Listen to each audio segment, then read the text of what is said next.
Welcome to the basement room project. As you can see, it's about 25% of the way done. Got a door, some bookshelves, and what we're working towards is going to be this window that we can't film because the light that's coming through it is too bright.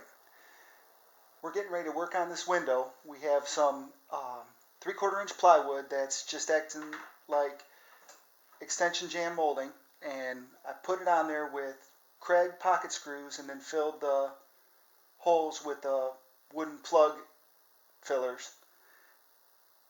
And what I have to do is I'm going to use that multifunction tool to cut those plugs flush, and then the random orbit sander with the Rockler small port dust collection hose hooked up to a shop vac, and then a hand sanding block to finish everything up.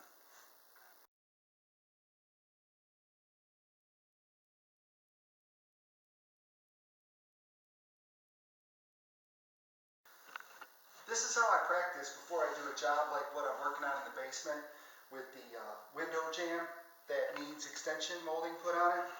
So this would simulate the window. This is the extension that I want to add onto it, and what we have down there, you can't get to the back side, so you only have access from the front. So this is a perfect opportunity to use pocket screws. And I will do it this way because this way I can cut the pocket screws, practice on there, put the wooden plug in there that I'm going to use, and then figure out how I'm going to cut that wooden plug flush and finish it.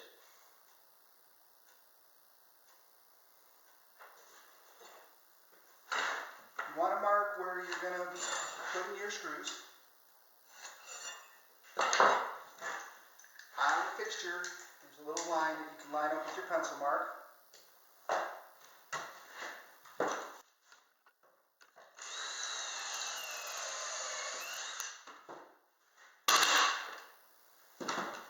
And this brings us to our situation that we have downstairs.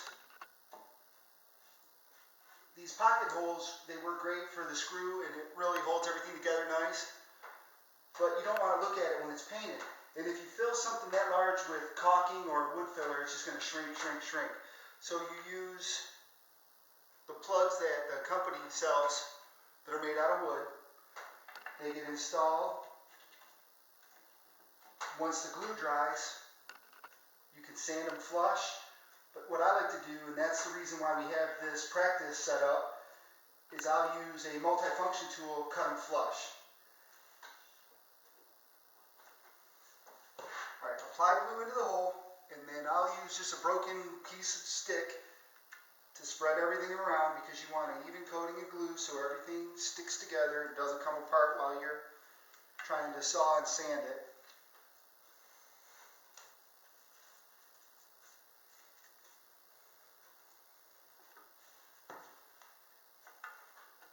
Plug goes in.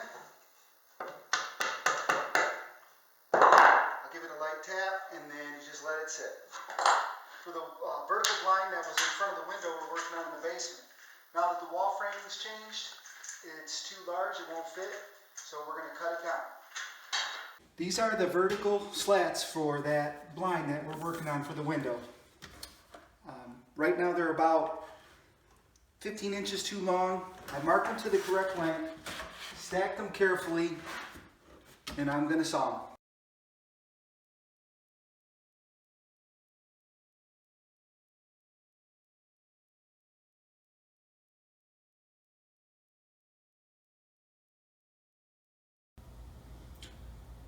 This is how it turned out. The molding has been painted.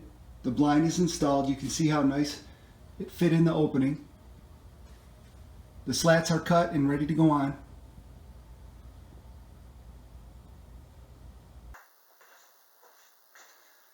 Okay, here's the final product of what we've been working on. We've got everything painted, the blinds installed, and everything operates very smooth.